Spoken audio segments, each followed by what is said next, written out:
Slashercast. Featuring New Jersey Nick. Ted. Dave. Z. Mike. And Jack. Welcome, family. Good evening. Hello, everybody. Welcome to the Slashercast. We are here to kick some ass and make a good show. Problem is, we're all out of ass. That's a problem. That was a bad joke, but hey. All right, we've got on the show with us. We have Dave. Say hello, Dave. Hi, I'm Dave. I guess one thing you can say about me is I have an encyclopedic knowledge of film, and I have a horror quote or a movie quote in general for kind of every moment in life. Well, good for you. Mike. Yo. Say hello, Mike. Hey, this is Mike, and I've been a horror fan since almost birth, so bring it on. That's kind of fucking weird. That was kind all right. Let's go to Nick. New Jersey Yo. Nick. Sorry. New Jersey New Nick. Jersey Nick. New Jersey. I am the burger expert at NewJerseyNick.com. I am also You're plugging already. Dude, I'm telling people who I am. Go ahead, Telling sorry. people the story All of right, New Jersey go. Nick and his rise to fame. I am a video game enthusiast, a comic book enthusiast, and obviously a big horror fan. Zombie movies aplenty, horror movies aplenty. Go, go, go. Kill, kill, kill. All right, let's go, not cry, cry. And Ted. Shut up. Let's go to Ted. Ted. Hey, I'm Ted. I don't know how I can really follow that, so I will just say that I'm a big-time horror fan, and this is my first podcast, so everybody please bear with me. All right, and I'm your host, Jack. I am, too, obviously a horror fan. My weapon or movies of choice are slashers, especially 80s slashers, but I do like every single horror genre there is. So, without further ado, just have a question for you guys. Anything interesting happen to anybody? Well, I got tickets to go see Footloose on Friday. That is Yikes. lame. Hey, Long podcast, everybody, bro. everybody cut. Everybody cut. Go ahead, Mike. But luckily, I'm taking my daughter, so I have an excuse to go. Well, you know, Okay. the director of that is pretty interesting because it's the same guy that made Hustle and Flow. So Yeah. Yeah, I'm Black Snake Moan. yes. So I'm wondering if. Well, let's not get into that. This is a horror podcast. All right. Anybody else? Anything cool happen to them, or uncool in Mike's situation? I told my mom about this podcast today, and she's like, "Oh, horror movies. I was wondering about that movie 13 Ghosts." And I was like, "What?" And she was like, "Yeah, you know, it was old." And I was like, "You mean the original one?" And she's like, "Yeah, how do you learn about movies?" And I was like, "You go to IMDb.com." And she was like, "What is it? What is that? Internet Movie Database? Wait a minute. What is it? What's the address?" And I was like, IMDb. INDD. No. Ichabod, Matthew, Delaware, boat. And she's like, IMD. And then it's D like dog. No. B, boat. You know? Yelling at her on the phone. I'll send you the Leonard Maltin book, Mom. So anyway, she wants to know about that movie, and she told me to ask you, but I'm not gonna. And she was she was referring to the original one from 30 years ago or something. 30. Yeah, I Shit, think it that was thing the is like 60s, right? Oh yeah, yeah. Oh man. Dave, Ted, anything? I actually just recently signed up for a zombie 5K run in the state of Maryland. I don't know if anybody else has heard about these. No. I did hear about it. Yeah. Yeah, so it's going to be pretty cool. It's at the end of October, so right before Halloween, and I guess it's just a 3-mile run through the woods out in Maryland, but all along the way they got players who are dressed up like zombies, and they're chasing you. So it's better than your average 5K where you're just pounding pavement like a tool. So I just signed up for that, and I'm looking forward to that, and that's the newest with me. That's really cool. Is it benefiting? Is it for a benefit? Or is it just the benefit of running away from zombies? It's the benefit of running away from zombies is what I should have said. But yeah, it's training for the upcoming zombie apocalypse. Apocalypse, exactly. Actually, that sounds really cool. So I'm assuming then that these are the running zombies, not the typical shuffling. You know, I was told that there were going to be both, and you never knew which were going to be which. Sweet. So, yeah. So it should be interesting. Apparently, they fit you with like a health belt, like with some flags, like you would play flag football, and zombies are actually after those. And so if you make it through with your health tags, then you survive. You're a survivor and you get a medal. But if they take it, then your like finishing status is zombie. All right, that's awesome. That's pretty cool. Wow, so you can actually become a zombie. Yeah, exactly. So I'm pretty pumped about that. And when's that? October 22nd. All right, I might have to check that out. Yeah, definitely. I think they're. I don't know if this is their first one. I think they said they're looking to expand. But yeah, it's in like I think more rural Maryland. I don't remember the exact place. I think it's like a little north of Baltimore. Dave, anything happened to you? No, the only things that are interesting in my life happen to be like, the fall television season's starting. So that's pretty lame. Cool. Very informative. All right, I have nothing as well. So I'm not. Let's just stop this right now and let's get to the news.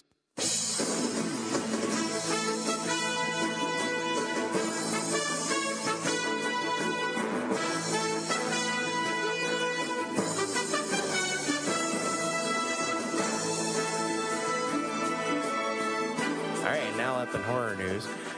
So they were talking today about Spike Lee's remake of Old Boy, which we can discuss whether or not there's a need for that. But with Josh Brolin confirmed as the lead and Christian Bale as the villain, it actually sounds like it might have some potential. But now they are also trying to get Rooney Mara in as well, which I think she's kind of become the go-to kind of weird extra girl. Yeah, I think that movie's definitely going to work out, especially if they fire Spike Lee and get somebody else. But that's my opinion. That was somewhat my opinion too. I was kind of Spike Lee hasn't really had anything going for him in quite a while. So yeah, all his movies they are really good, but then they all fall apart in the final act. So hopefully he doesn't ruin this one. Although I thought Inside Job was a really good movie. I still haven't seen that. But all right, next story, please. Next, let's get this going. Hold on a second. Oh, what is this? My computer is crapping. It's crap. While you clean that up, I want to say Old Boy is one of my top 5 favorite movies, horror or not. So really, I don't want to see it ruined, but I'm happy that the word Old Boy came up here tonight. Thank you. There you go. I actually have just a really quick opinion on that. I'm not crazy about Josh Brolin, but I'm real pumped that Christian Bale is confirmed for the villain, because I think if anybody can do like the slick back hair and like Psycho in a suit that the guy did in the first movie, it definitely would be Christian Bale. So that's cool. Well, who do you think could be a better Odaisu? Someone Asian. Well, there's that drawback. Wait, being Asian a drawback? That's racism. Wow. I don't know. I think somebody with a little bit more intensity. I think Josh Brolin's intense. Anyway, all right. Is your computer done crapping? Let's go back to Mike Brokaw. Mike? So we're fine now. Well, they just released a trailer today for Michael Rooker's upcoming movie Penhurst. I don't know if anybody else has heard about this yet. No. But essentially, it's set in a psychiatric hospital that's been haunted by turbulent supernatural forces. Michael Rooker is just balls out crazy. So anything he's doing, I'm going to be interested in. I liked him best in Days of Thunder as Rowdy Burns. Yes. End of story. One question I have, since that's Penhurst, is that any relation to like Penhurst Asylum, which people in the Philly area might know? Well, that's what caught my attention about the story, and that's the reason I looked it up to begin with. But it doesn't list any particular link to that site. But they're talking something about ghosts, so it could very well be. So who says there's no such thing as a literary sequel? Stephen King is writing a sequel to The Shining. Oh. And it's due out sometime later this year. He recently took some time to read from one of the chapters from the book, which is going to be called Dr. Sleep. Hasn't he been talking about this for a long time, too? Didn't he say he was going to do it for a long time? Yeah, well, he originally wanted to follow it up earlier on, but this is something that he's had in his head for a while. And when it comes to Stephen King, he's very much like George Lucas. If he wants to do it, he's going to do it. Mm-hmm. The only difference is he at least has the propensity to do it well. Yeah, but I mean, the movies, are so I want to say hit or miss, but it's really like there's some that hit really well, and then there's so many misses. Are you saying Maximum Overdrive wasn't a hit? Maximum Overdrive is better than Dreamcatcher. Yeah, you may have a holy shit. You may. Yeah, it was. Dreamcatcher. I read that book. I was so excited, and then when I saw that movie, and the thing that, the first half of it was almost identical to the book, which I was really digging.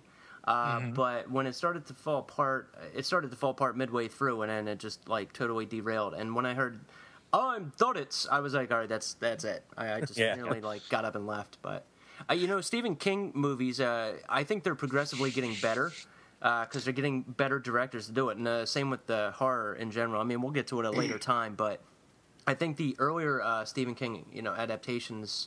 Some of them, when it first started, it was really good because you had people like Kubrick, and whatnot adapting his books. But then when it got to, some of the later ones, it really started to fall apart. But now, ever since Darabont and him have been chummy, things have gotten better for him. Yeah, I was going to say Darabont or bust. Yes, exactly, yeah. One of the things you also have to consider is that, for Kubrick, that was something completely out of left field because for the most part, directing horror was considered to be something beneath most directors. Mm-hmm. I think that stigma has kind of gone away, so now we are seeing better adaptations along the way. Yeah, we're actually gonna get into that kind of conversation during our topic, so stay tuned for that. But just to give you a little history about what the book's going to be about, Danny Torrance is now a grown-up, and he is a therapist, and he's going against a traveling group of vampires called the Tribe. So now we've got Danny Torrance mixing up with Salem's Lot, mixing up with the Lost Boys. Wow. I don't see how this can miss. See, I originally thought it would, be the next day and the sun would thaw him out, after he froze to death. So that's what I thought the sequel would be. And then he comes back alive and it's just a repeat of the first one. But that's good that there's something going on that's different. Yeah. Oh, I don't think this is going to take the movie into canon because he really hates the movie. Oh, he hates the movie. Oh, yeah. He hates it. I mean, he did the remake, the TV remake, and. Which actually wasn't bad. Yeah, it wasn't bad at all, actually. I actually do still prefer the Kubrick version because he was a master of cinema. So, as a huge Stephen King fan, the movie has nothing to do with the book. So if you look at it from that way, then it is a failed adaptation. But the movie itself is just a phenomenal piece of work. Yeah. See, with Stephen King, though, you have to remove the right stuff from a book because there's some stuff in books that just won't work on screen. Exactly. And if you leave it in, you get Dreamcatcher with somebody, Jason Lee going, Jesus Christ, bananas again and again as unnaturally as possible. Right. And then when you look at something like Pet Sematary or, Kubrick's The Shining, things get cut down to the point where it's like, you can tell sort of a story or leave elements in that are just going to be creepy. You know what I mean? Well, it is a fine line between removing elements and changing the story completely. Absolutely. And the only problem I ever had with The Shining is when you read the book, it's more of a slow burn. It's a real descent into insanity.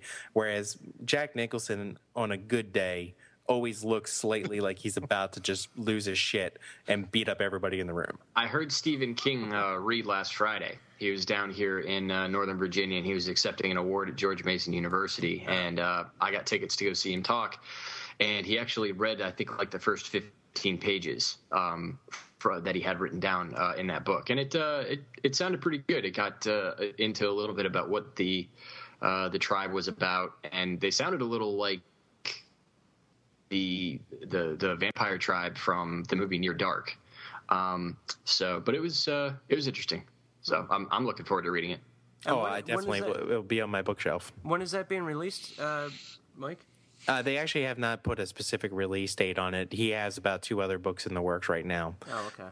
It's a backpedal one, and he hasn't finished writing it yet. So probably look for it in summer or September of next year. Okay. All right. And our last story tonight, they are looking at making yet another sequel to the Blair Witch Project. However, this one will be completely ignoring the abortion of a sequel that came out after the original.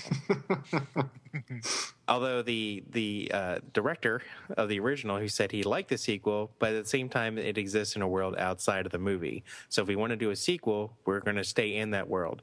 So yeah, exactly. The Book of Shadows, which had nothing really to do with the original. So a meta film, sort of like what Human Centipede 2 is going to be. Exactly. Yeah. Yep. So what they're looking to do, they haven't announced anything for real, but they actually do want to bring back some of the original cast. All right, is that everything? That's all the news that's fit to print. All right, thank you very much for the news. Now let's get into our review of Kevin Smith's Red State. Just a closer walk with thee. Granted, Jesus, hear my plea. Daily walking close to thee. Let it be, oh Lord, let it be. Red State, directed and written by Kevin Smith, starring Michael Parks, Melissa Leo, and John Goodman. It's the quick plot synopsis we have: set in the middle of America, a group of teens receive an online invitation for sex, though they soon encounter fundamentalists with a much more sinister agenda. All right, let's open it up for discussion. Let's go to Ted first. Ted, what did you think of Kevin Smith's Red State? Overall, I'll just open saying that I didn't hate it. I heard a lot of people say some really, really nasty things about it, so maybe that just lowered my expectations. I didn't think it was a terrible movie. My biggest problem with it was that I think it got grossly mismarketed. It is really, I did not find it to be a movie that I would categorize in the horror genre. Okay. The pluses that I will say, I thought the acting was exceptional. Michael Parks, in particular, was a very, very consistently creepy and fucked up guy. I thought John Goodman was pretty good in his subdued role as the ATF guy.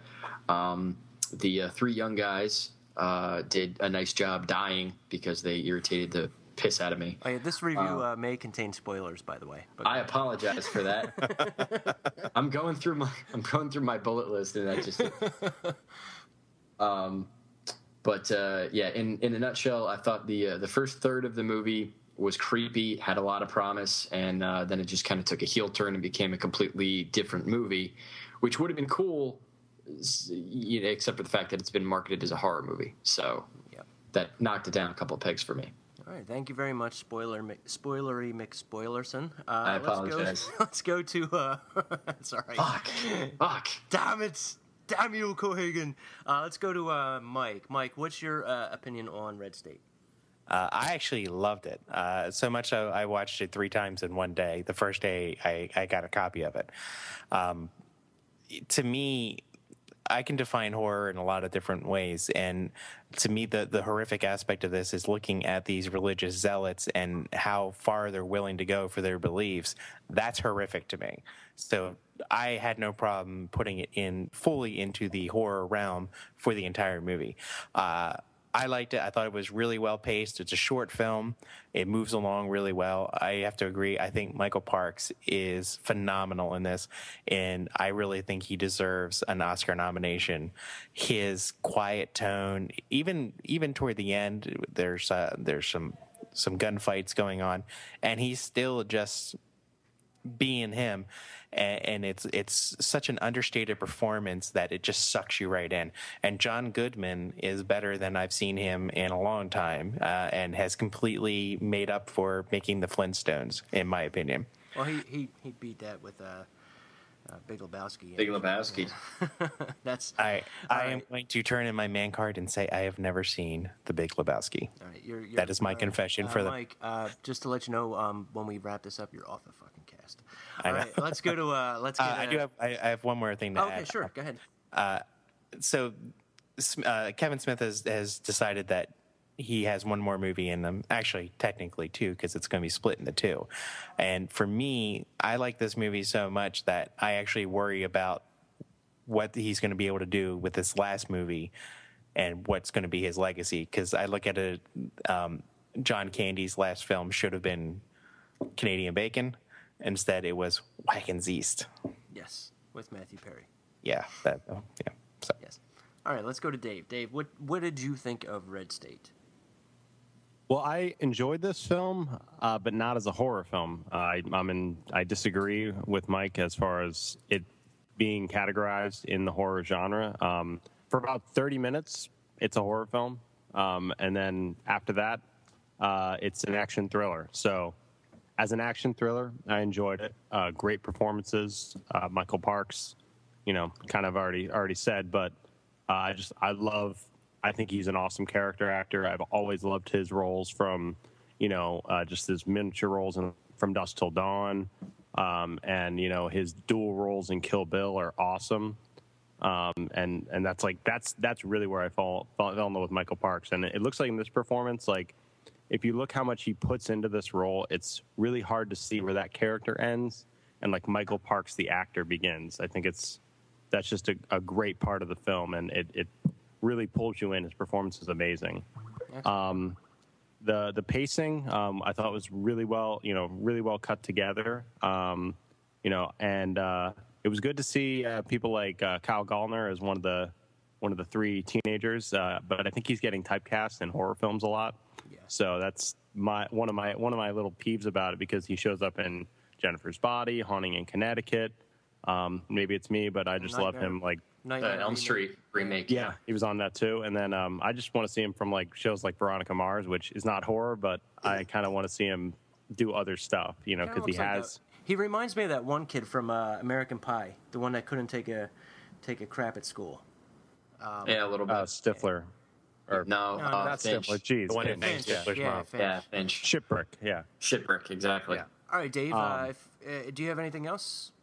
Yeah, the only other thing I wanted to say is I just wanted to starting with Kyle. I started with Kyle Gallner. I just wanted to excessively name drop everybody else because I love doing that, finding all the little character actors they put in the film.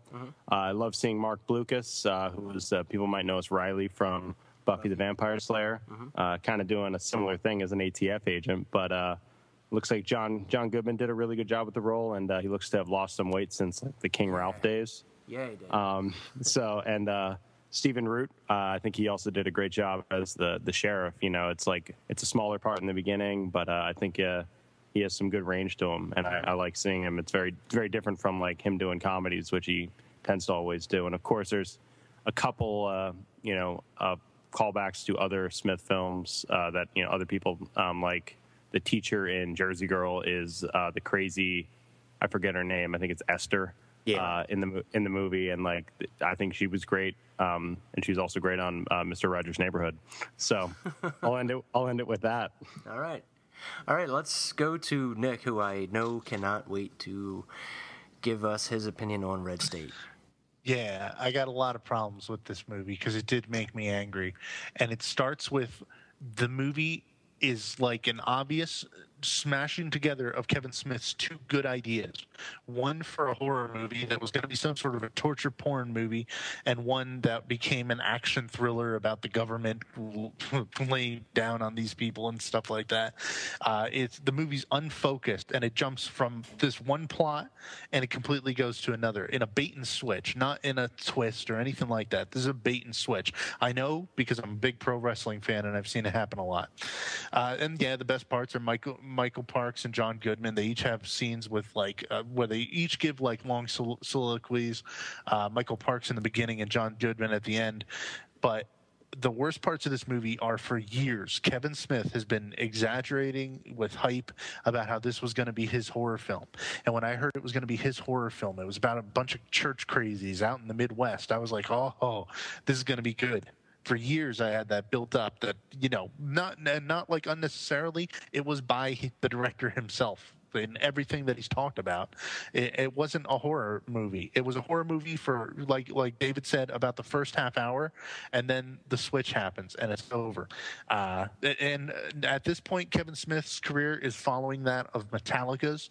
He had Master of Puppets and Ride the Lightning in the beginning with Clerks and Dogma and all that, and then slowly we've sat through his Load and Reload, which was his attempt at a Judd Apatow movie, his attempt at a Rush Hour movie, and now we're up to his Coen Brothers style mess that is Red State. This is his Saint Anger, and I don't know what else I could possibly say. I'm pretty pissed off that this movie wasn't what it was promised to be, and I don't see.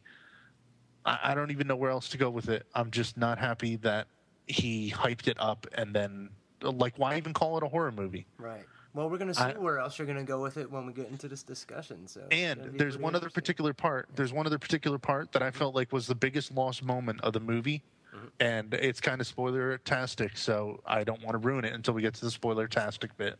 Well, thank you very much, Nick. As far as my review for it, I'm pretty much in agreement with the majority. I believe that, or in my opinion, the movie started off, just as you guys said, it started off as a horror movie. It sort of reminded me of Hostel a little bit, where people are getting brought into this sexual thing and then they get knocked out and then, tied up and possibly killed. But then all of a sudden it does do a complete tonal shift towards what, as David put it, like an action thriller. And it really, as an action thriller, I would say it's really good. Like if I had known that it was going to be that movie and I went into it not thinking like Nick and others have said, where I think that it would be more of a, if I went into it thinking that it's going to be an action thriller movie, I would have enjoyed it a lot more. However, after watching it a second time, I actually enjoyed it a little bit more the second time around because I knew what I was getting into. Whereas the first time I was, pretty much let down because I'm expecting a horror film. But I'm just going to open it up to discussion rather than drone on. So, Mike. Yes, sir. It looks like you're in a minority here as far as loving it. I think part of that is because it was originally sold as a horror film, but somewhere over the last couple of years, he's kind of backed away from that a little bit, and I don't know. Maybe it's because I listen to him like every single day.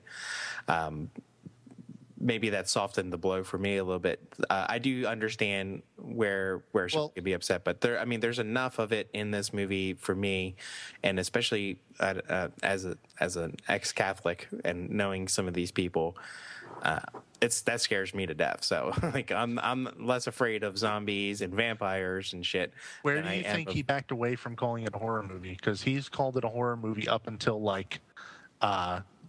up until it was about to release. Did they start calling it an action thriller? Well, he's never said action thriller. I think he said that he's never really even called it an action film. I think he's kind of said that it's a suspenseful film with horrific undertones, which... No. Too Fat for 40. His stand-up thing, man. He calls it his horror movie. The horror movie he's working on. But you've got to understand that not everybody looks at horror the same way either. That shows how much he doesn't understand horror. Well, he's not a horror guy either. So, yeah, you're probably right. But, for me, it just worked. I think he keeps trying to be somebody who he's not. He keeps trying to make these movies, like one like Judd Apatow and one like Brett Ratner's movies and stuff, and he keeps bouncing from like genre to genre, and it's like he's good at doing what he does. He's good at dialogue, and I don't think anybody can deny that. The dialogue in this movie, when they're having those long soliloquies, is great. Like, you just want to keep listening to what they're saying, but he can't. I don't think he can hold a story together properly. Like, his best movies don't have like a real thick plot. Right. At all. Yeah, I mean, and Kevin Smith has even said that he doesn't consider himself a great director. He even admits, as far as writing, he only likes his dialogue. Like, that's what he does. Like, he loves his dialogue, and he doesn't put thought into the music choices or anything like that. Even he just wants to do dialogue. I don't know if you guys had noticed that there was somebody that was completely underused in this, and this is spoiler-tastic. Kevin Pollak. Like, Kevin Pollak's in the movie for like two scenes where he has maybe a total of like 4 lines, really good ones too, and then all of a sudden, boom, gets shot just for shock value. But that moment worked for me, because that was the point of the movie where I was like, "What the fuck is happening now?" Right, it worked, but at the same time, like, I mean, I think that when the one kid is running outside of the church and he gets out and he gets shot by Stephen Root's character, I thought that was effective, but they did no setup whatsoever. Like, you're sitting like this horror movie, and everything's all in tight, and then they call up John Goodman, and then the kid goes outside, and I know that's probably what Kevin Smith did, where he set it up so that, okay, we're following these kids, and you're going to think, okay, he's going to get out, and then, then the cops will come after that, and then he'll run into them, or something, and then he gets shot, and it's going to be a shocking moment. I think that there was too many shocking moments throughout. Like, you would introduce a character, hey, here's Mark Blucas, he was in Buffy, and he's going to, boom, he gets shot. And it's like, why... You don't do that. You don't introduce characters 3/4 into the movie to just have them get killed just for shock value, and that kind of detracted from me. I mean, for somebody that watches a lot of horror movies and TV shows and movies and whatnot, I like it better when it's unknown people in different roles, because I think seeing famous people in a movie such as Red State kind of detracts from the movie. I mean, luckily, as everybody has said, Michael Parks by far is the best in this movie. Him and John Goodman did shine, and they were great in their roles. And seeing Michael Parks, who you don't get to see in too many movies, you get to see him shine. That's what made the movie for me. But there was way too many... I'm sorry to drone on, but I mean, there was just way too many characters in this movie. And you can't identify with any of them, because... As soon as you're identifying with them, they get killed. I mean, like, the main characters get killed about halfway through the movie, and that's probably at the point where, like, the horror movie dies. Yeah. And it's like, why go through, like, remember in the beginning, there's that subtle subplot that gets introduced where the one kid's parents are watching the news, and they're like, hey, there we are on TV. You feel like there's, like, some, seeds being planted. Right. And a good storyteller is going to plant those seeds and come back to them later. But he planted all these seeds, and then he just kind of takes a shovel and just starts tearing up the garden. You know what I mean? Well, I can understand what you're saying, but at the same time, some of those seeds do pan out. Like, if you look at the very beginning of the movie, they're driving past the funeral, and the protesters are out there, and everybody's shouting and screaming and waving signs except for one person. Yeah, I know that part.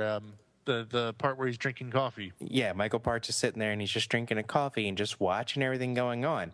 And for me, like, that's a perfect moment in the movie, because later on, like, it didn't hit me at the time, but later on I was like, holy shit, they killed that kid.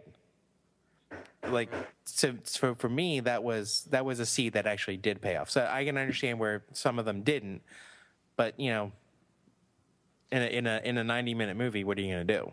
Well, part of it is just like such basic storytelling. You don't introduce seeds and threads that you're not going to come back to. That's just like sloppy. You weren't a fan of Lost either, were you? No, I wasn't. I know bullshit when I see it. Well, one thing I would say, like, I'm a fan of Lost, but I am not a fan of how anybody you identify with dies. No, like the payoff at the end, how the movie ends, it's less satisfying because, like, other than Aben Cooper, Michael Park's character, no one is alive from the beginning. They introduced the character of Cheyenne, and guess what? She's going to die too. So, like, she's someone we should identify with because she's the only, like, one in her right mind that's in the church. And it just does make the payoff at the end less satisfying. It just does not, that makes it an okay movie for me, not a great movie. If some of that stuff had paid off, I think it would be a higher quality movie. Gotcha. Ted, what do you are you what are your thoughts? Like, any additional thoughts that you had here? I think Mike made a good point, just a good general point about sort of what the definition of horror, and I have to agree with him that just the entire concept of this sect, of this church of crazy people, was very, very scary, and I think. Just basically, and I think a lot of potential was kind of lost, and I really think that the suspense and the intrigue and the creepiness of the first 30 minutes of the movie, could have been sustained. I mean, the movie wasn't all that long, right? And I think that if it had been sustained and it had stuck to its guns, it could have been a lot. It could have been a successful horror movie, and I think we all would have probably appreciated it more.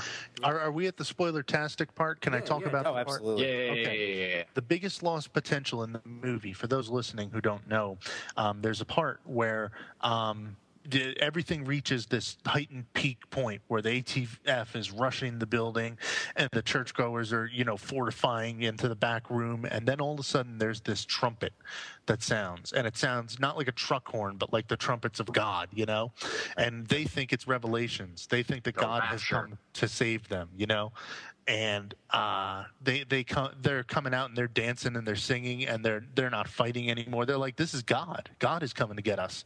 And then it cuts to the debriefing scene where John Goodman is just talking to the other ATF guys, telling them what went down. And he's like, yeah, I just headbutted him. And it's like, you headbutted them and they're not even going to show it on screen.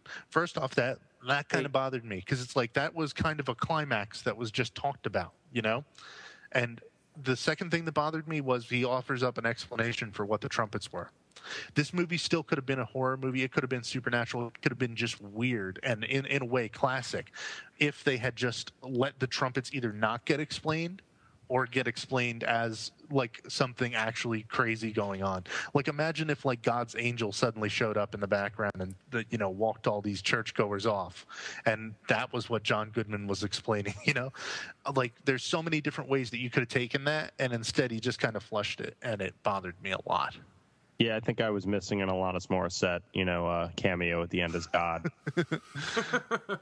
Well, originally there was a plan for there to be a lot more of a religious payoff at the end there, but he decided in the end that he didn't want to say one side was right or one side was wrong.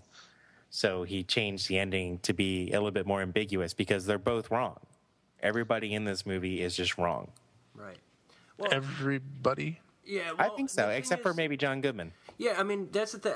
I'm glad you brought that up, because John Goodman's character, if I'm not mistaken, he's woken up, he gets the call about there's this shootout going on, or, a problem. But, so he when Goodman gets there and, what's his name? The stapler guy. You took my joke. You took my joke that I'm going to use in a minute. Yeah, I can edit that out. No, I'm not. Stephen Root. Stephen Root. Yeah, when Stephen Root shoots the kid, you see Goodman on the phone with his superior, and his superior says to basically annihilate everybody, hostages and all, just get rid of all of them. And they're saying, well, there's kids in there and all that, and Goodman's against it, and the one ATF agent that's working with him Kevin Alejandro, he's arguing with John Goodman, saying, this is wrong. We can't be doing this. He goes, this is our orders, and Goodman doesn't want to, but he has to do it. And he's having an argument with this ATF agent saying, okay, well, we can't do this. Now, that same ATF agent is the guy that kills the girl and, Kyle Gallner.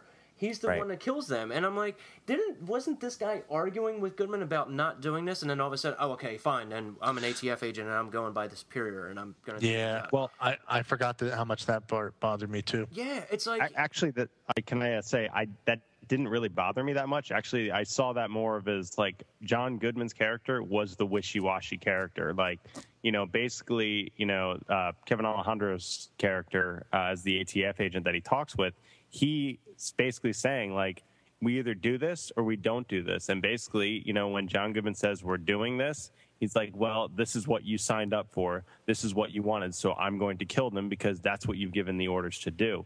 Exactly. I actually felt that, affirmed that character more so and brought more depth to it because you knew that that's why he did that, because John Goodman made the call and, he was trying to back out from it. Right. Oh, okay. I mean... For me, the only real missed opportunity for me was at the end with the horns and everything, when they're all lined up there and they show the slow pullback. I would have liked to have seen John Goodman say, take them, and it wouldn't necessarily have to be shown, but it could have been implied that they just wasted everybody. But then to me, that also would ruin my favorite moment of the movie too. Because I'm getting there, damn it. Now, the very last scene of the movie when you see Michael Parks just kind of crazy in his cell, singing and preaching to himself, and then Kevin Smith gave himself the best line in the entire movie when he tells him to shut the fuck up. I did like that. I thought that was a perfect end. Right. It's kind of weird to for our very first episode to do a horror show and the actual movie really isn't necessarily horror. I mean, that's just in our opinion. I know, Mike, you differ a little bit there, but it is being covered by all the horror websites, and a lot of people are talking about this one, and it is a good movie. I'm not knocking it. It's not a piece of junk or anything. In my opinion, I think it's good. It actually got better the second time I watched it, since I knew, as I stated, but. Yeah, I mean, there's just way too many characters in this movie, and there's too many tonal shifts throughout. But I mean, that's all I can gather from it. And I don't hate this. I don't hate it. It just makes me angry that it's that there's so much that I have a problem with. I don't think it's actually a bad movie. I don't think it's poorly shot, and I think it's got great acting in it. It's just the acting is superb, and you got everybody has to agree with that. Across the board, every actor in this movie was good. I don't think anybody sucked in this at all, actually. Even some of the nonverbal actors. Stephen Root did. Yeah. That was my joke. Where else do you see Milton from Office Space getting a roadhead? From Jimmy James. From a guy. From a dude, no less. So, we're going to go to grades. I'm going to go at random, and you give your grade. We are doing a grading system between the letter A through F. And I'm going to start with Mike. I know based on what I've said before, you guys would automatically assume an A, but I'm going to say a very solid B+. Let's go to Ted. I'm going to say a middle-of-the-road C. I think it could have been a C+, or maybe a B-. Again, if I had known exactly what kind of movie it was going to be, or if it had stuck to its guns and been the movie that it was promised to be. As it stands, again, not a bad movie, so I'll give it a C. All right. Nick? I'm going to give it a C-. And just like Ted said there, if it had stayed to the movie it was supposed to be, it would have been. I was expecting at least an A. I was expecting to really love this movie, but instead I got something else. All right, Dave. I'm going to go with the B-. I think this falls in the middle of the pack as far as Kevin Smith's other films. Definitely like above, like Cop Out and like Jersey Girl and stuff like that. But B-. A good effort, but definitely not his best. All right. Yeah, I'm also going to give it a B minus. My initial grade when I first saw it was a C, but as I have stated, watching it a second time, it did get a little bit better since I knew what I was expecting. So yeah, it's got an upgrade to me, and most of that is due to the tremendous acting by the entire cast. So I'll give that a B minus. All right, that wraps us up for Red State. Let's get to our topic. Emptiness is loneliness, and loneliness is cleanliness, and cleanliness is godliness, and God is empty, just like me.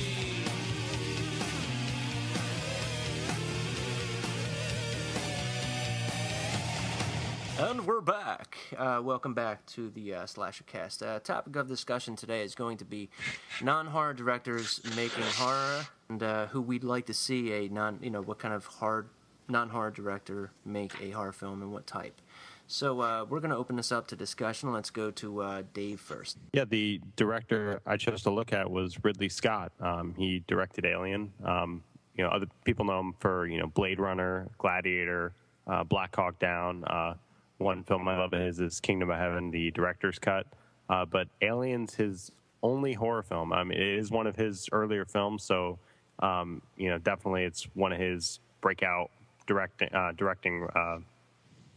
films. But I think that every horror sci-fi is pretty much inspired by this film, and I think that it says something that when they made Aliens, James Cameron didn't try to replicate this. He took it and made it into an action movie, and there's not a single thing in the Aliens, quadrilogy, whatever the hell you want to call it, that replicates this effectively. But I think, you can see modern films like Pandorum is definitely influenced. Danny Boyle's film is, influenced by it. But, it has great scares in it. The face hugger scene, with John Hurt, still freaks me out. It's just really well done. Just the how real they made those eggs look and everything is awesome. And obviously, just some great suspense later on when they're trying to find the alien. And the one thing I'm excited about is that, with Prometheus, he's kind of returning to that, where it's a sort of prequel to this film, not really a prequel. But, it is a horror sci-fi. He's returning to that genre and I find it kind of interesting that he's now gone out and made all these films. I think I remember Roger Ebert saying no one can toss a flaming fireball better than, Ridley Scott. So it's like, he's done these epic action films, but he's coming back to his roots at horror sci-fi. The director I would like to see direct a horror film is Rian Johnson. He's only directed 2 films, but and they were kind of indie films. But the Brick and Brothers Bloom, Brick was kind of like a film noir that took place in high school with Joseph Gordon-Levitt. The reason I think Rian Johnson would make a great horror film is because he understands tone and just like how that tone can impact the film. He understands genre. Like he can take a genre and completely flip it on its head, or completely use all the elements of it and make an effective entry into that genre. That's what Brick is, and Brothers Bloom is a great kind of caper con artist kind of film. And the other reason I think he could make a great one is when he was in film school, he made a short film called The Evil Demon Golf Ball from Hell. You can catch it on YouTube, but it's kind of about this golf ball that turns on its owner. And it's a comedy, but it's like a comedy thriller. But it's kind of like he understands revenge, even if it's revenge from the point of view of a golf ball. And I think he's one of the few original new voices that's making films today. He is. I would put him on my one of those guys to watch, because his next film is a sci-fi called Looper with Bruce Willis. I think that could be a breakout film where everybody starts to know his name. Right on. That's a good one. I've never seen that short, so that sounds really interesting. I love to Yeah, you can find it on YouTube. It's just Evil Demon Golf Ball from Hell. I love to see golf balls attacking people, so. It's not really killing people, it's just kind of driving him crazy. Oh, okay, gotcha. It inspired the movie Rubber. All right, let's good one, Dave. Let's go to Nick. Okay. The director who is not really a horror director, whose movie I enjoy most, is Quentin Tarantino's entry into Grindhouse Death Proof. And it's a good movie. It's awesome. It's got a lot of Quentin Tarantino's winding dialogue and long shot scenes, lots of action. And it's got Stuntman Mike, which is such a cool like slasher type character, it mixed in with this 1970s car chase movie. Now this one is kind of like Red State, where it's like an action thriller and a horror movie, but it doesn't do the same thing that Red State did exactly the same way. Man, I could compare this movie up and down to Red State because it's like, yeah, there's a bait and switch in this movie. I totally don't hate it. I don't hate it. And in fact, it's pretty excellent and effective. Kevin Smith should probably watch this movie, actually. I'm going to go out on a limb and say yes. I'm not all the time, but a lot of times I'm defending Death Proof in the Grindhouse film itself, because everybody that sees Grindhouse, they go, "Oh, Planet Terror is so much better," and it's like they're two totally different movies. And Quentin Tarantino really captured a Grindhouse movie because they would say that the movie was boring with the dialogue that you were talking about. But you know what? A lot of the older, genre movies from that decade are that pace where like it's a slow pace. And the movie, the Vanishing Point, I don't know if any of you guys had seen Vanishing Point. Anyone? Oh yeah, yeah. That movie is fucking phenomenal. Pardon my Greek there, but that movie, it's not all slam bang action. The car chases and all that kind. It happens in spurts, and in between there's these slow, long scenes. Right. I mean, I always say that like the old No Country for Old Men is very much a 1970s paced movie. Yeah. Like when there's those long scenes, like the car chase, not even a car chase, but when he's chasing them out of the hotel and shit, and it's like they're taking turns. It's like they're making moves in chess. Yeah. I love that. And I think Tarantino got a lot of crap for that movie, and I think he shouldn't.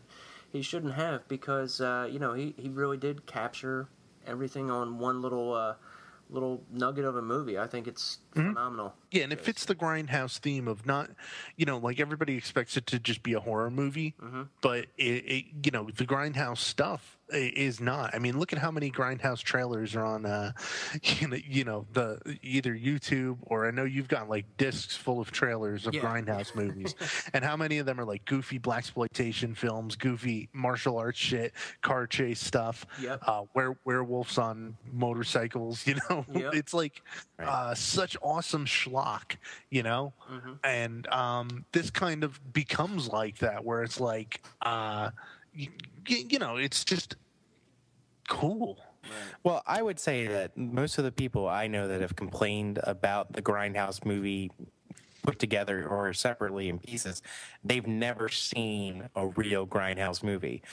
Anybody who grew up watching Creature Double Feature knows these movies and recognizes exactly what he was trying to do there. And what he did was he made a Quentin Tarantino Grindhouse movie. Right. And that's what he does. Like, he takes movies that he likes, and then he makes his version of them, and he does that well. Absolutely. I thought it was a perfect movie. It even had the missing scenes and shit out of order, pictures reversed, cuts and scratches. Like, it was perfect. Yeah, definitely a very good one. I think it's really underrated, like you guys said. Plus, look at the 4 Grindhouse movies that they've made so far, including Machete and Hobo with a Shotgun. Hobo with a Shotgun might be the best to call a Grindhouse movie out of those 4. Yeah. Because it fits the aesthetic of, like, all the ridiculousness in there. But then that movie's hilarious. You got to see it. My pick for a director that I'd like to see do a horror film who hasn't done one is Darren Aronofsky, and part of the reason is I want to see him do a supernatural horror, because he creates worlds in some of his movies, like The Fountain and Requiem for a Dream, where he creates these kind of outlandish images and stuff. And if he could make something that was more like a Guillermo del Toro movie, I think I'd really enjoy that. And it's especially because he seems to build on those elements in movies where it's not necessarily needed. Like The Fountain, he just kind of goes off. If you've ever seen The Fountain, so much of it focuses on this other world, back in time, and the fountain up in space. You have to see the movie. It's such a long description, but if he could actually have a movie where he could focus on those elements, or even the stuff from Black Swan as the girl slowly kind of descends into madness, where if he could find a way to actually have a movie just about that crazy shit, it would be pretty awesome. Now, a lot of people do consider Black Swan to be a horror film. What's your take on that, guys? I think that those people haven't seen too many horror films, and it kind of freaks them out a little. Yeah. Well, it definitely has some aspects, but again, that goes back. If you're not a horror fan, then you might see those aspects and say, "This is my idea of horror." But I actually have a question about another movie that Black Swan really, really reminded me of. Does anybody see Jacob's Ladder? Yes. Yes.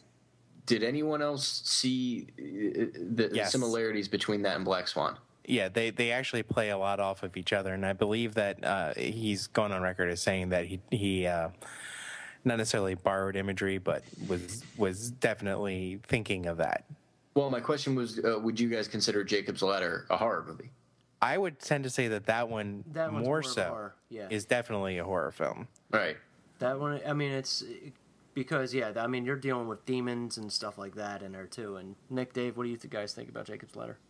Never saw it. Never saw it. Wow. Sorry. Wow. Well, great movie. We have a Tim good Robbins. recommendation for you. Great. Yeah, put that on the list. Great movie. So, all right. Is that all you have, Nick, or do you have anything? No, I'm pretty good. I don't think that there's anything else to expand upon there. All right, Mike. All right. Well, I picked Robert Zemeckis for my director, who is not normally known for doing horror. He has done some TV with Tales from the Crypt, and he did make Death Becomes Her, both of which have elements of horror, but they weren't straight horror films. Yeah, Death Becomes Her is the scariest movie I've ever seen, dude. Well, when you talk about like Tales from the Crypt and things of that nature, they're very much based on. They always have some kind of horror element to them, but they're more like a moral play than anything else. But this is the guy who made Romancing the Stone, Back to the Future, Used Cars, mostly known for kind of comedy, family-friendly, a lot of stuff, or very serious like Castaway and things and Contact. But then Forrest Gump too. Yeah, and Forrest Gump. The same guy who made Forrest Gump then turned around and made What Lies Beneath. What's it, Forrest? Let me write that down. I gotta check that one out. Forrest Gump, you said? Yeah. How do you Forrest Gump. Forrest Gump. Yeah, not Forrest Hump, which I think is a movie you have. I probably do. I do have Edward Penis Hands. So, there you go. I think they show it on TV every once in a while. But like I say, he made What Lies Beneath, which is a genuinely chilly, supernatural horror film. It's a Hitchcock movie. Yes. It's a complete rip-off of every Hitchcock movie ever made. I'm sorry, that's my opinion on it, but go on, sorry. But made very well. yeah, he did shoot very well, but yeah, I mean, that was like an homage upon an homage. Right. You know. Yeah, I mean, it's definitely not an original tale, and you can kind of see what's going to happen a long way coming, but there are a lot of moments in there that are just genuinely chill-inducing. I'm specifically thinking of the seance scene in the bathroom with Michelle Pfeiffer and Ileana Douglas. So I think it's a very well-made horror film. I think you don't know your ass from a hole. I'm kidding. I'm totally kidding. As for my pick on a director I'd like to see do a horror film, I actually wrote about this not that long ago. I'd like to see Christopher Nolan delve into a very dark horror story. I'd actually like to see him remake something like They Live, because I think he can take it in a very realistic direction, take all the camp out of it, and make a very different but similar movie. Yeah. When you started that sentence, I got very afraid. I was when you were like, "I'd like to see him make a very dark movie like They Live." I was like, "Why? Where's this going?" Wait a minute, Mike's credibility is slowly falling. There he goes, the ladder's tumbling. No, I mean, I love They Live. It's one of my favorite campy horror films. Oh yeah, it's good. Like Roddy Piper. Yeah, you chewing can't get rid of that scenery. role. Right. But I think there's a potential, that story, that premise, there's a potential for that movie to be made in a very dark way and be realistic at the same time. And I think that's one of the things that Nolan does very well. Like his Batman movies are very grounded in reality, even though you have a guy in a cape beating the shit out of somebody in clown makeup. Well, I think you should also look at the Prestige. I mean, that's that's like a thriller, but it's really well done, and there are some horror elements to it, which are pretty cool, and that's like that would make me excited to see him make a horror film. Exactly. I like to see, now, as far as remakes go, when the Nightmare on Elm Street remake came out, imagine if Christopher Nolan had done the Nightmare on Elm Street remake. That would be a phenomenal film. Imagine Insidious mixed with Freddy Krueger. Now that would be cool. Yeah, exactly. But they gave it to the guy that directed. You mean Inception? Or Inception? Fuck me. Yeah. I wasn't going to correct you, but I'm so stuck on Insidious. Damn it. even though you told me I don't know my ass, but whatever. Ouch. Oh, Mike, excellent picks. Let's see. We will go to Ted. My director, not known for horror, is Danny Boyle, who obviously just got nominated for directing 127 Hours. He won an Oscar for directing a couple years ago for Slumdog Millionaire. First few movies he made, some of my absolute favorites. He made Shallow Grave, which is definitely in my top 10. He made Trainspotting. After that, he made A Life Less Ordinary and The Beach, which I actually didn't see. But then he made 28 Days Later, which is, I think, one of the best, at least recent zombie movies that has been made, even though I know a lot of zombie purists are going to argue that, the infected are not really zombies because they're still alive. But that's just a great movie. It's got great characters.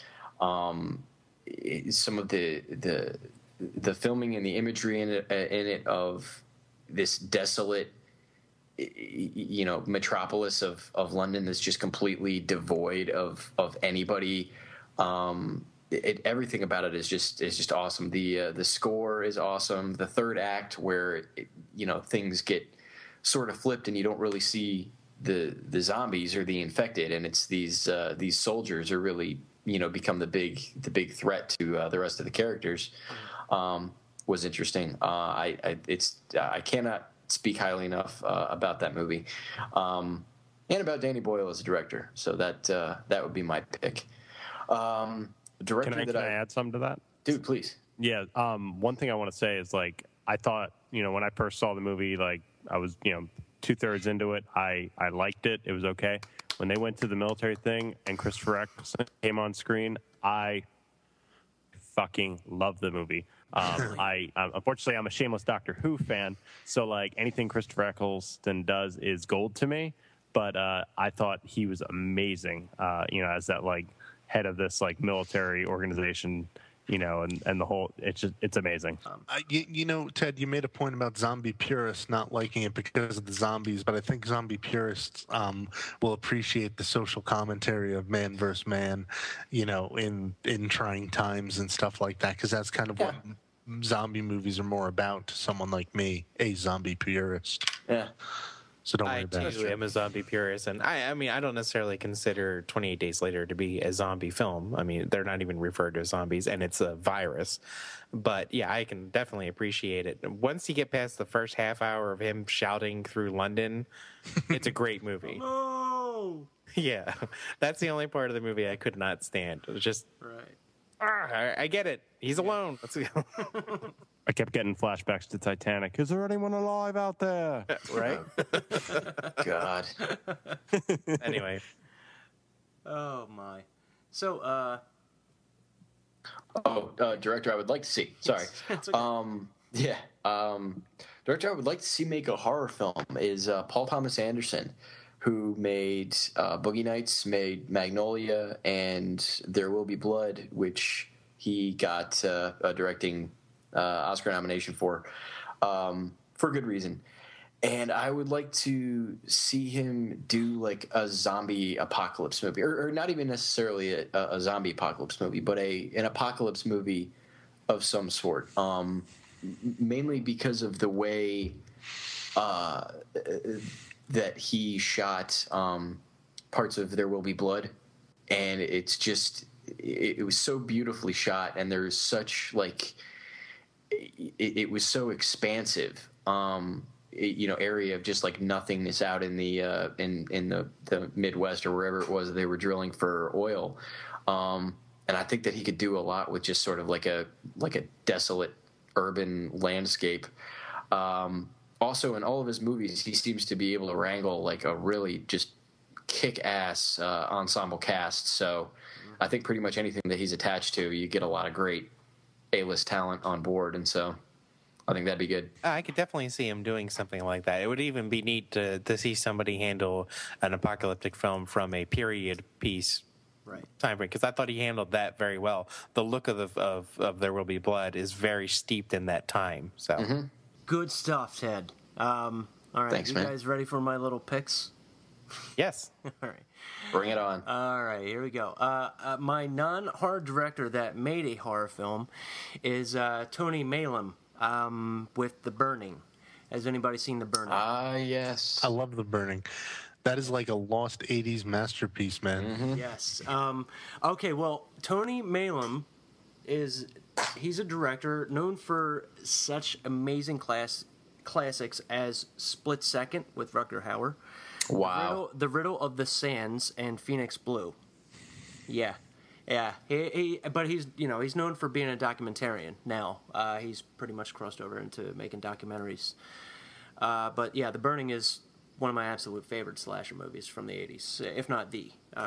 It just totally blows away everything. If you guys need a little plot synopsis, anybody that hasn't seen The Burning, it's a janitor at a summer camp is burned from a prank from kids at the camp, and years later he comes back and with a pair of hedge clippers to take revenge on the campers, which is awesome.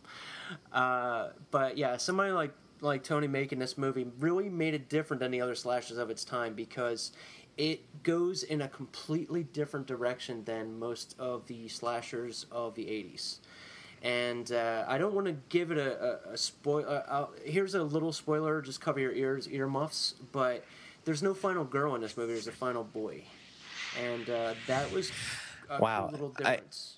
I actually just looked this up. I couldn't remember it from the title, but looking at it, I do remember it. It was written by Harvey Weinstein. Yeah, Harvey. Yep. I was going to mention that. Yep. Yeah, this is the spawning of Miramax too. Yes. And not only does it have a Jason Alexander with hair. Yeah, with hair.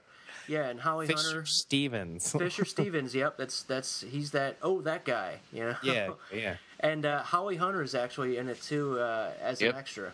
I believe it's during the baseball game or the softball game that they're playing. I thought it was out on the. She was out in the lake. On the raft. She's on the bleachers, just clapping. That was her entire thing. Yeah, it was great. But yeah, I highly recommend watching The Burning. And I have the DVD, and it's actually one of my favorite commentaries because Tony gives like a no-holds-barred commentary. He says who is a pain in the ass to work with, and it's really informative, and it's highly recommended. He even admits his mistakes in the movie and all that, and it's a really, really good commentary. So if you have the means or whatever, I highly recommend you, if you're an 80s slasher horror, just go pick that DVD up right now and add it to your collection. And I think just on a side note, it's on Netflix streaming. Just as a side note, I believe. Is, no kidding. Well, there you have it. Yeah, watch it on there first. If you like it, buy the DVD. Do it. And on my side note, Split Second, hell yeah. Really? I never saw it. Oh, you come on, Rutger Hauer. I will watch him in just about any damn movie. I'm sorry. I think he's just fantastic. You'd watch Rutger Hauer selling toilet bowls, right? I've watched Deadlocked like 400 times. And that's a piece of shit. Him and Steven Tobolowsky are the only reason to watch it. Wow. All right. My non-horror director that I want to see make a horror film, I've decided to go with Shane Black. Does anybody? Awesome. Yes, Ted knows Shane Black. Does anybody else know Awesome. Shane Black? Oh yeah. Yes. Yes. Yes, most definitely. Nope. Okay. Well, Shane Black is mostly known as a screenwriter. He's written movies like The Last Boy Scout, Lethal Weapon, The Monster Squad, Long Kiss Goodnight, and Last Action Hero. And basically, Shane Black is a god amongst screenwriters. He was one of the highest paid screenwriters ever for Last Boy Scout. And that's kind of what effed his career up, because he is the highest paid screenwriter, and that movie didn't do so hot, which sucks because I absolutely love Last Boy Scout. But he only directed one movie, and that was the other one that he also wrote, which is Kiss Kiss Bang Bang. I don't know if anybody. Great, yes. Great movie, great movie. Absolutely love that movie. Yeah, it's great. If you're into like the detective gumshoe type movies, it's like a satire but a serious movie at the same time that totally makes fun of everything, and it has the most screwed up ending you'll ever see. and Robert Downey Jr. I mean, oh yeah, him and Val Kilmer together were just amazing, phenomenal. In Yeah. that movie. Yeah, and Val Kilmer really went against type in that film. You know, he's playing like his gay agent. Yeah, he's a gay detective. Yeah. And his name is Gay, which is even better. So Yeah. He was currently announced as going to be the director on Iron Man 3. Right. Which Wow. is going to be quite interesting. And if you want to know what Shane Black looks like, he is in Predator. He is Hawkins, the first one that's killed by the Predator. I'll remember that next time I watch it. Yes. The reason I chose him, as I said, he's an amazing screenwriter, and I actually did go to a screening of both Long Kiss Goodnight and Kiss Kiss Bang Bang with Shane Black, and he said that he is mostly done with action because he's bored of it. And, I mean, action movies like the ones that he wrote, not Iron Man, I mean, that's different, but I think he would really add something to the genre, and from the Q&A, he said that he was writing a horror movie, but wouldn't say what kind. But that was before, it was like maybe 3 or 4 weeks before he was announced as the going to be the director of Iron Man 3. I mean, if he did something with horror, I mean, look what he did for the action movies with like Lethal Weapon. Like Lethal Weapon is Dave, what you mentioned about Alien, where Lethal Weapon is the movie that all cop thrillers went to. Yeah, it very quickly became the footprint. Yeah. What the hell was that cricket noise? I was just wondering that. Yeah, I was like, wait a minute, does somebody have sound effects on here? I was like, wow, Jack's comment came across really well taken there. Lethal Weapon is, the movie that everybody goes to, and Monster Squad is like a huge cult classic. Oh yeah. For kids of the '80s, and a lot of people are that are younger now are just discovering it and really digging it. It's a good kids movie. It's something you could, it's something that a parent could share with their young kid. And if I'm not mistaken, that's the movie that we find out that the Wolfman does indeed have nards. Yes, that's that movie. Yes. But yeah, if he did a good, like an R-rated horror slasher comedy, horror slasher with some comedy elements, a little bit of action, I think it would be, spectacular. But yeah, it's my pick. What do you think is the draw of watching a non-horror director making a horror film? Like, what do you think that is going to add to the genre? Do you think that, like, it's going to be like a double question? I'm sorry to say that, but do you think that a typical horror director like Wes Craven or like an Adam Green or a Ty West or something like that, do you think that they kind of redo themselves, and it would be cool to see somebody out of their element come into this, sort of like a horror director doing like a non-horror movie? No, I don't think. Some of these guys just know horror. I mean, what a romance movie made by Wes Craven. Craven he did make go Music fuck of the himself. Heart. He made Music of the Heart. Yeah, he did that. No, I don't care, dude. I don't want to see any Wes Craven movie that is not horror. I don't know, man. I don't think you can do it. A lot of horror directors, like, they follow a formula, or they invent the formula and then follow it thereafter, slightly reinventing it here and there. So you know? I think you just don't like Wes Craven, man. He can go fuck himself. We're That isn't true. That was just a joke. We're Everybody going to calm try and get down. that into every podcast. Every single one. The callback. No, see, I think the thing is that you have a lot of regular directors who made their start in horror films, but don't typically go backwards to it. And then you have people who have made an entire career out of it. You get somebody like a John Carpenter, and I think that's just where his sensibility is. Whereas you might have somebody like a Steven Spielberg who wants to just get working to get to what his sensibility is, so he'll take a job. And I think that's the distinction between the two. Well, it depends on what they would do too, because it's like, all right, you take Rob Zombie, he could probably make a really cool Sorcerer Supreme movie, Doctor Strange, the comic book character, with a bunch of white trash people that curse throughout. But go ahead. Yeah, no shit. No, he would not. I think that he could probably do something like that and make it very cool, because like the small odd supernatural versus madness elements that he puts in his movies, like in like Halloween 2, I think that that's very cool. I think that he could do something with it. I don't think he could do the best job with it, but I've often thought that he could do something like that. I'd rather see him do something like a remake of Heavy Metal and stay away from remaking any kind of horror ever. Absolutely. He doesn't really want to do remakes, though. He Oh, thank God. Thank Christ, right? Oh, come on. I have very debate here. I have very deep problems with the Halloween remakes. I no problems with Red State. I see how it is. Oh man, Nick and Mike are really gonna get along. Here's how it goes for me, though. If John Carpenter hadn't made Halloween and this was a fresh movie that didn't have anything going into it, I might feel differently about it. But he took one of the most memorable characters for me, and he tried to explain away why he does what he does. And I think you lose a lot of what's scary about Michael Myers by doing that. If you make him an abused child with a lot, just no money, and that's why he becomes what he becomes, it takes away a little bit of that for me. But I mean, that's my big thing with it. I want to mention one thing that I think Rob Zombie, I would love to see him like step outside of horror.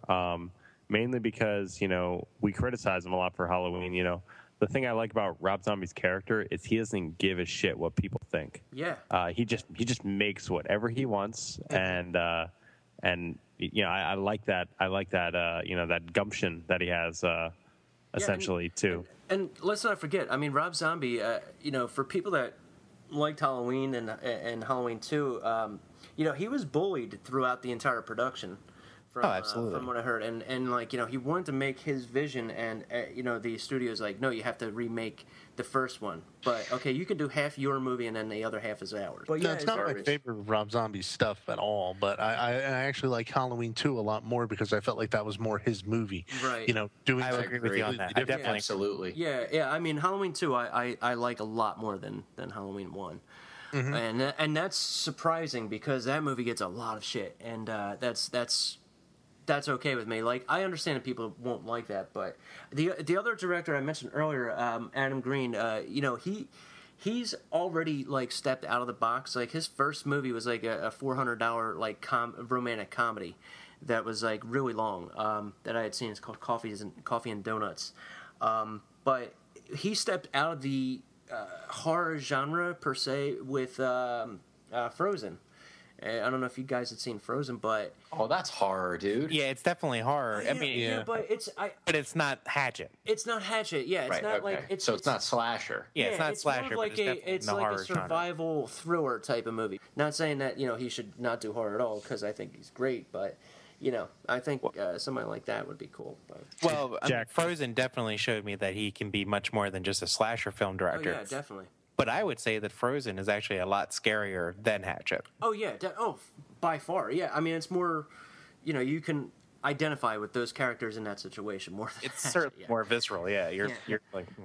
I think I'm going to be the odd man out here. I'm going to say I did not like Frozen as much as I thought I would. It was okay, but I felt that Adam Green's take on it felt like a horror director trying too hard to make a non-horror film.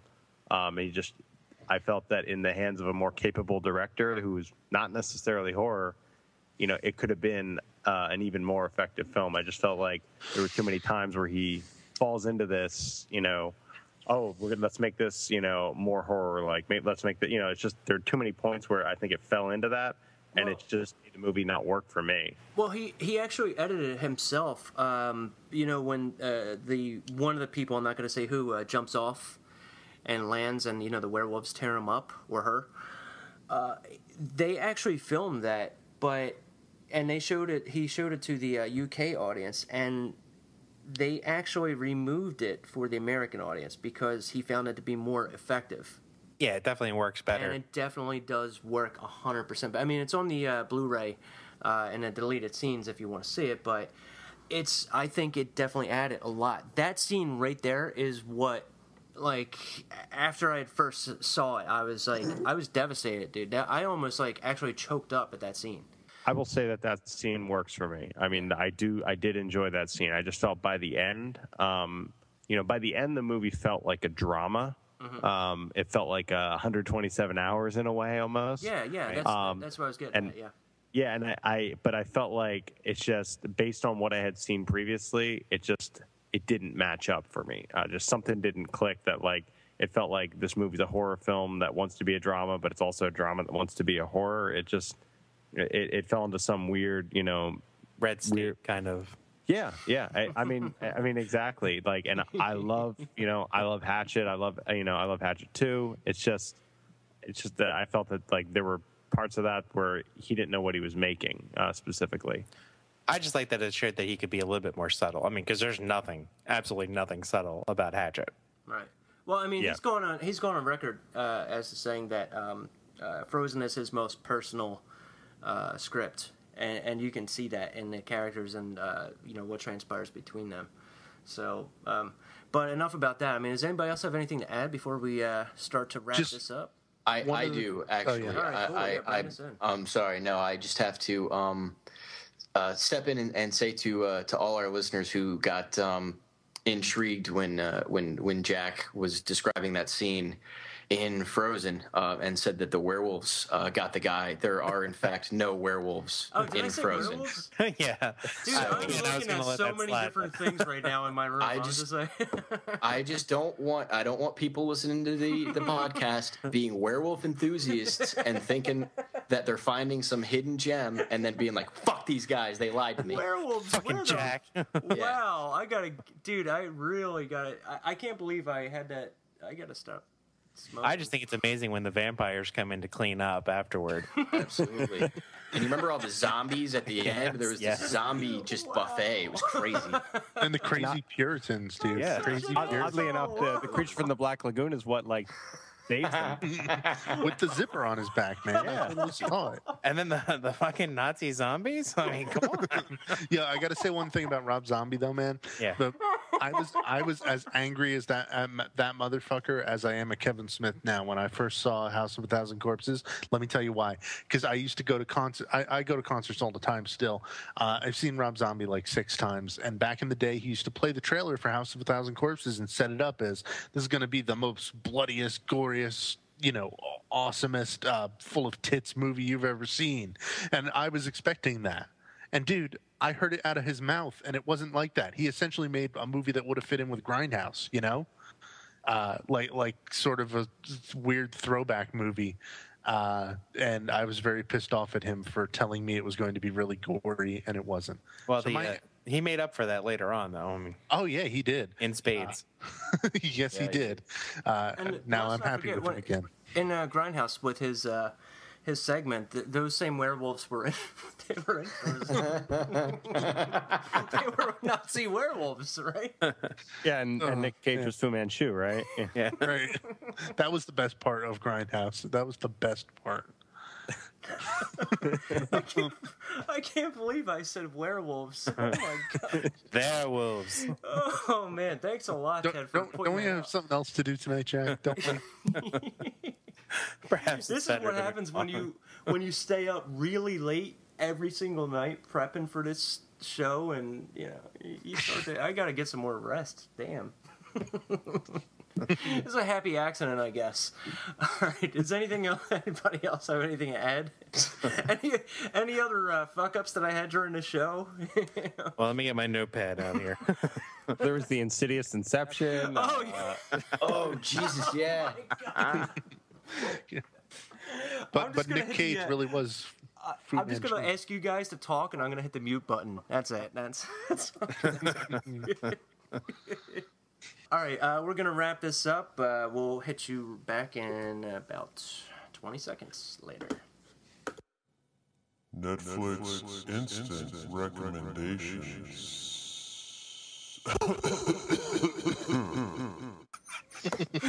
That's all right. We can fix all this in post. Like, Jack will go back and make it sound like, that part where the wolves attack?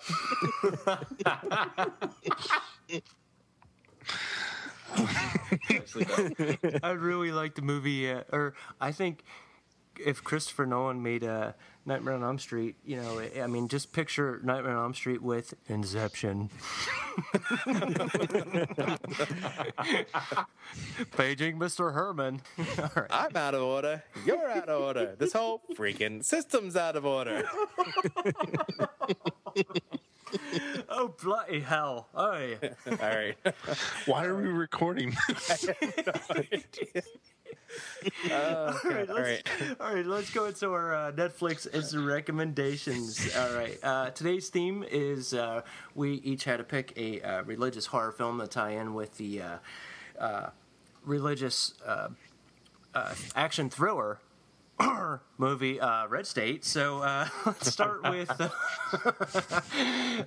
with Nick. Okay. Well, in Christian, if you want to call it mythology or culture, theology, one of the most important elements of the Bible or anything is the second coming of Jesus Christ, when he comes back again after he died again, at the time of Revelations and all. So what's the fucking title of your movie? Jesus Christ, Vampire Hunter. There you go. Now you can go. I think he was trying to build up to that. Oh, I was. Thanks, Jack. But anyway, this movie, highly religious, clearly. First thing Jesus does when he comes back is like get a shave and a haircut, so he doesn't look like a hippie the whole time, which is just like so lazy. They couldn't put the dude in a wig. Anyway, the movie's like a trauma-style movie where it's just really crappy, really bad, really campy. Jesus teams up with the god of Mexican wrestling to take on a bunch of vampires. And really, from what I've just said, if you're going to watch this movie or not. You can just tell from the title alone. To watch it. What? You can just tell from the title alone. Yeah, pretty much. But, there's not really much more I can say. He fights luchadors. He fights vampires. He is Jesus. Now, is this a prequel or sequel to Abraham Lincoln, Vampire Hunter? It is not really related. Actually, in the Abraham Lincoln Vampire Hunter universe, Jesus does come back, but that's in the comic Jesus Hates Zombies. Also highly recommended, okay? Okay. All right, we will definitely check that out, Nick. No, you won't. No. Don't lie. Don't lie to my face. I'm never going to watch that, ever. All right, let's go to Ted. Religious horror that is available on Netflix streaming. I got to be honest, the pickings are pretty slim, but one that is actually decent is Dominion, prequel to The Exorcist. A lot of people don't know about this movie. A lot of people are more familiar, if like at all, with Exorcist: The Beginning being the prequel, and it's a very similar movie. And for people that don't know, what happened is Paul Schrader, who wrote Taxi Driver and made Hardcore and some other really great movies in the 80s, was brought in to make a prequel to The Exorcist, the original Exorcist. And he made his movie revolving around a younger Father Merrin, and the studios saw his version, or most of his version anyway, and they thought that it was too slow, didn't have enough blood and guts in it. And so they scrapped his version and they brought in Rennie Harlan, because if you want anybody to save a movie from being shitty, you got to hire Rennie Harlan. Well, and also the fact they feel they need to replace Paul Schrader, who like, you kidding me? Like, yeah. Exactly. And what the hell is that shitty pirate movie? Cutthroat Island, dude. Cutthroat Island. Yeah. I mean, like if it had been in like the last couple of years, they would have fucking hired Uwe Boll to do it, and it would have just been absolutely even worse. I don't think it was bad as an Uwe Boll movie. I saw that one in the theater. It was pretty crappy, but I did. All right, Uwe Boll was a bit harsh for Harlan. But anyway, isn't it Uwe Boll? It's Uwe Boll. It's Uwe. I like to say fuckface Boll. I believe that was his birth name, and he changed it. Yes. I apologize to all the Rennie Harlan fans out there who felt slighted by the Uwe Boll reference. I apologize too, and to all the Uwe Boll fans, I say fuck you. Are there any? Is his mom still alive? All three of them. All three He gets to keep making films, so obviously somebody's watching him. But ugh. Can I mention that his films are total pieces of shit, but for some reason I love hearing him talk. He's just like, I don't know why he can like manipulate me into believing his movies are good just by the way he talks, but like I know they're total shit. But for some reason when he talks, I'm like, I kind of want to see that. And then I watch 5 seconds of it, I'm like, he fucking did it to me again. Yep. Yeah. Why have I seen so many Uwe Boll movies? It's disgusting. Oh, baby, I ain't gonna hurt you no more. He's like Dark Helmet. For you. Oh man, that scene in Postal when like the lady blows up and then they pick up the foot from the lady and feed it to the dog. What? There's nothing. There's no context. There's no reason. I don't think I've seen any Uwe Boll movie.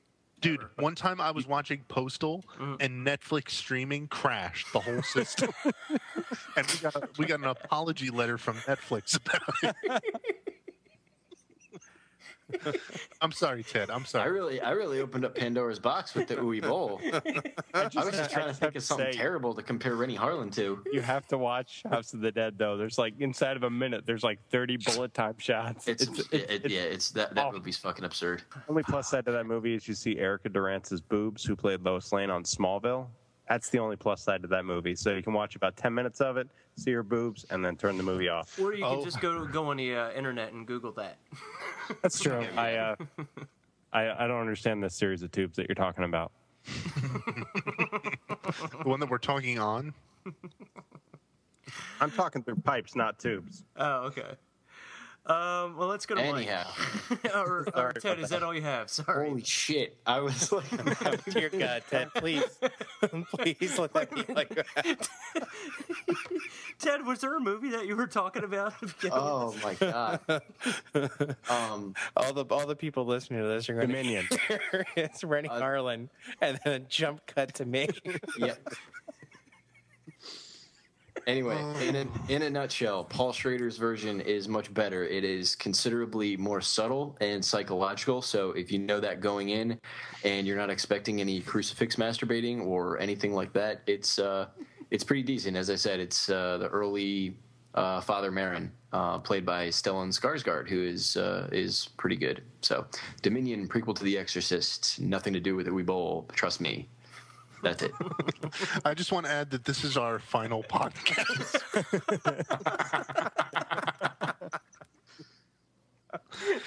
Oh, man. Oh, I don't think By the way, now we're never getting Uwe Boll on the podcast. He'll come on to yell at or us. Or Rennie Harlan, for that matter. I can live with both of those. I don't even think Jesus Christ Vampire Hunter is going to come on the show now. I don't think Jesus Christ will come on the show. He can go fuck himself with Wes Craven. All right, let's reel it in. Oh my God. Oh man. Wow. Our listeners, we probably had one, now we have half. All right, let's go to Mike. Mike, what's your Netflix pick? All right, my Netflix pick is Dracula 2000. And what does Dracula 2000 have to do with religion? Well, very religious. If you haven't seen it, spoiler alert, it has a lot to do with religion in that Dracula is apparently Judas. To find out how that even works, you have to watch the movie, but it does. Wow, I forgot how shitty that movie was until you just said that. Hey, Wes Craven can go fuck himself. yeah, I was gonna say, you know who produced this movie, Nick? He directed. Yeah. Oh yeah, fuck him. Yeah. Can I mention Danny Masterson makes a cameo in this from his That 70s Show days. Yeah, like there's so many cameos in that movie, and Shane West, Nathan Fillion.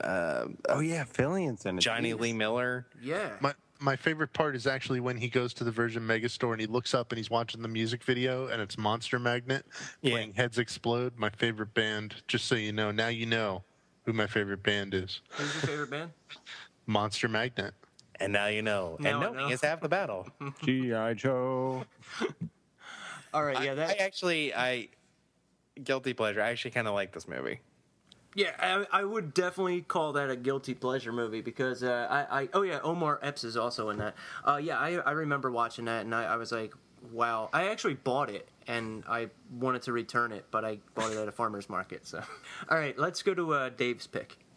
All right, my pick to play up on Mike's actually is the original Dracula with Bela Lugosi.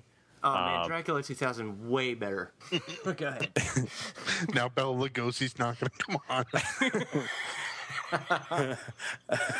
I just want to let you know he actually did pass. I'm sorry to tell you. And he became a fucking vampire. The reanimated corpse of Bela Lugosi will not come on this podcast. Well, but anyway, to get back to it, like for one, I love this movie. It by today's standards is incredibly slow. It actually, oddly enough, was shot to work as a silent film as well because it was just around the time that talkies were becoming the big thing. And another just interesting tidbit about this is, if you watch the Spanish version, if you get the DVD, the Spanish version of Dracula, they actually filmed on the same sets and everything. So basically what they did is they sat there while they were filming the original Dracula with Bela Lugosi, and they were like, okay, how can we improve upon this? And, many critics, and fans consider it a better film, with the exception of Lugosi, that just they were able to see what they were doing wrong, what they were doing right, and improve upon it. It's a pretty interesting, study, and, if you could watch somebody make a film and, use the same sets, same costumes and everything, could you make a better film? I totally agree. I mean, still to this day, the original Dracula is just phenomenal. And people would call that Nosferatu, the original. Yeah, that is, but it wasn't. That was not authorized by. Bram Stoker's widow did sue them to make sure that movie didn't come out. It came out anyway, but the Lugosi one is great, and even though it's more of a fantasy horror, obviously the religious elements of it, with the cross and everything is just classic elements of horror. Definitely, and the atmosphere of that movie, just watching it, even if it's only 70 minutes if that, and it is rather slow paced at times, but it's just the atmosphere itself it's beautiful, and I love the old Universal horrors when they actually filmed on a set, and you can tell it's a set, but it really is cool. Really and one thing you can also get from the DVD is there's if they use the scores, Swan Lake is used a lot in that, the theme from Swan Lake, but there's on the DVD there's an alternate audio version where believe it's the Kronos Quartet. I believe that's who it is. I could be wrong, but they do a score to it, a string score, and it makes it much more intense of a film. Right. Because you're just hearing this these hardcore strings playing throughout the whole film, and it makes it kind of a different film, but gives it a little bit, even improves upon the atmosphere. I like that version because it doesn't have Keanu Reeves in it. Driver, how much further to the castle? Well, there goes Keanu Reeves. Let me write that name down too. Thank you. All right. And Francis Ford Coppola, so we fucked that too. And Bram Stoker didn't. I don't think Bram Stoker or his widow. All right. My pick is The House of the Devil by Ty West. Nice. I'll just give you a quick IMDb plot synopsis. In the 1980s, college student Samantha Hughes takes a strange babysitting job that coincides with a full lunar eclipse. She slowly realizes her clients harbor a terrifying secret. I've omitted that a little bit because they give away what that terrifying secret is in that plot synopsis. So if you can, stay away from IMDb. If you haven't seen this movie, I first watched it on VOD like a couple years ago, before it came out in theaters. And I just instantly fell in love with this. It captures the 80s filming and the 80s vibe perfectly. I mean, down to the Walkman earphones with the orange sponge on it and the Coke cups and stuff at a pizza shop. It like captures everything. It is a slow burn type of film where it takes a while to get to the good stuff. When it gets to the good stuff, there's a couple of shocking moments in it that will catch you off guard because you're so used to it being rather slow, and it does a really good job of like startling the hell out of you. But I think it's executed very well. It reminded me of the older films, as I said. Pacing, direction, set design, you name it, it's in there. And Ty West definitely delivers. This is another movie. I mean, we've mentioned this a couple of times in this show, but it's another movie where people say that the final act and conclusion is silly and it sort of ruins the movie, but I had no problems with it. It sort of reminded me, sort of like with Death Proof from earlier, where it captured the same essence of those films, where they would have the same type of resolution, where it's a slow burn and then all of a sudden shit just goes crazy, and you're like, what the hell am I watching? It kind of catches you off guard, but furthermore, Ty West, I think he's a director to watch. He has a movie called The Innkeepers coming out. It's on video on demand in December 30th, which I can't wait for. And if you guys, I don't know if anybody on this cast has seen House of the Devil, but his the poster art of it is amazing. Phenomenal, yeah. And I just saw the poster art for The Innkeepers, and it's almost like a Disney-esque type of poster. It's really cool, and it's different than House of the Devil, but it's still as cool as that. House of the Devil, when it was released on Amazon, he did a special edition where you get the DVD, but also the big VHS box that you get the movie on VHS, and it came in like those big VHS boxes from like the 80s, which is really cool. But anybody ever see that? I did, yeah. I loved it. It felt like watching one of the late 70s, early 80s, like Black Christmas or something like that. Yeah, definitely. As far as the cast, Tom Noonan is just, he is utterly creepy in this movie. As well as A.J. Bowen, who I think is definitely like one of the best actors in the horror genre. A.J. Bowen was in The Signal. He's just recently in a movie called A Horrible Way to Die, and he's definitely. They used to call him the chubby Ryan Reynolds, but yes, but with a beard. And I think A.J. is like just simply really. He's a really good actor. And also, Jocelyn Donahue is cute as a bug's ear as the star of the movie, and Greta Gerwig from, if anybody's ever seen the Duplass brothers movies, the like Baghead, she was in that, and Dee Wallace makes an appearance in it in the beginning. It's rather a good movie. E.T.'s mom. E.T. Elliot's mom. I didn't know E.T. had a mom that looked like Dee Wallace. That's just rude. Can I mention something? I've never seen any of Ty West's films, but I want to see them now because looking at his IMDb page, he is wearing the coat from Karate Kid that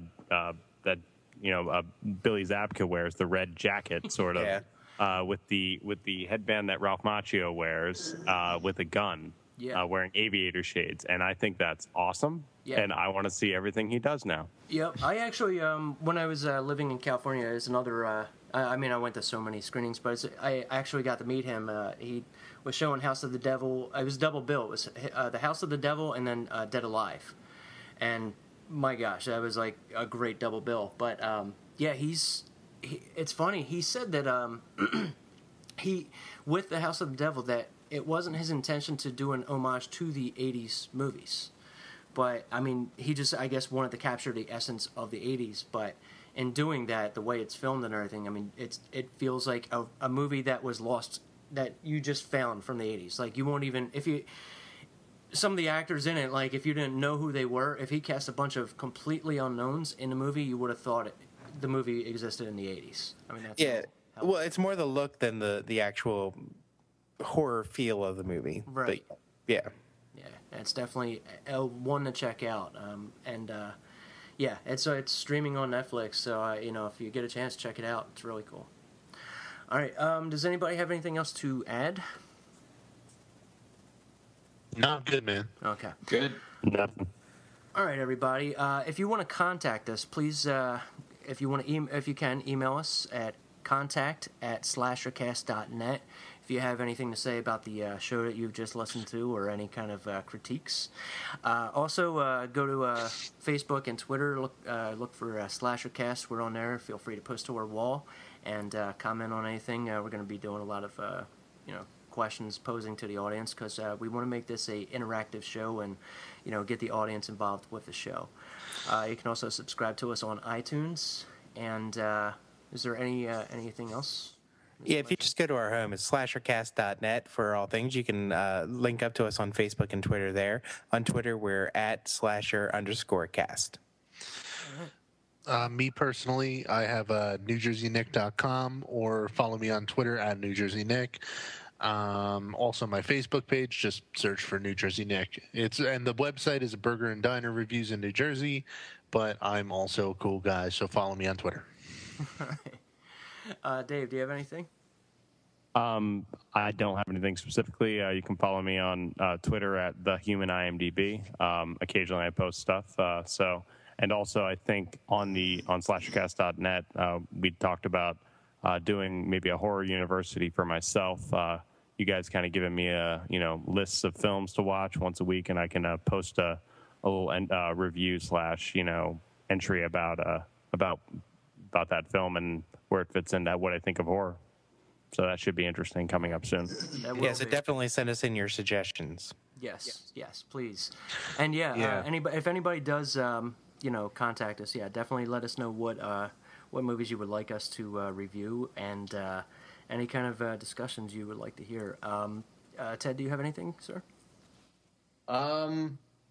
No, I don't tweet, so there's no need to try to follow me. Follow me instead. Yes, yeah. Follow everybody else. They're way more interesting. I would just say that I hope that everybody who listens to this continues to listen because this was a lot of fun tonight recording this. So yes, hope we do it some more.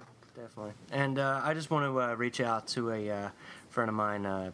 It's You've Got Geek on You podcast. It's a very good, informative show covering all things geek. They do touch on horror here and there, and they cover any kind of recent releases that come out. So it's definitely a podcast to listen to. I just thank everybody for listening to us. It really means a lot.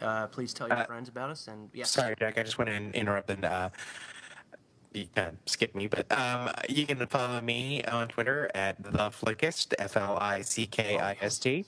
Or if you want to read my non-horror reviews, you can go to theflickist.com, and I review that. And there's also a 40-day horror challenge on there if you want to see some more opinions about some good horror movies. There you go. Please be sure to follow these guys because there's a reason that they're on the podcast. It's not just typical assholes talking about horror movies. I mean, these guys are great, and I'm proud of them. Definitely listen to us next week when we give you a review of Dreamhouse. Thank you very much for listening. I fully appreciate it. Thank you. Take care. Peace. Rock on. Out. Bye. I wish I had one of them horses that's on a stick. Put it between your legs. Jump up and down with it. Those are fun. Hey, old Dave. Yeah, Billy D. I was perusing the interweb the other day in search of new and interesting forms of pornography. And I came across something very interesting that juxtaposed against Aunt Mama's missionary position on alcohol. Oh, she didn't like alcohol. No, she did not, but this here fact kind of undermines that position, which I assume is a bad position. The key figure in her mythology of Mr. Jesus apparently used to turn water into wine. No shit. Yes, and I have an idea. I'm looking around the room here. I see a lot of people with Aquafina. I'm thinking, if we find Jesus and get him down here, we can take that Aquafina, turn it into wine, take this punk rock party up a notch. What do you say? I say, hey, Jesus!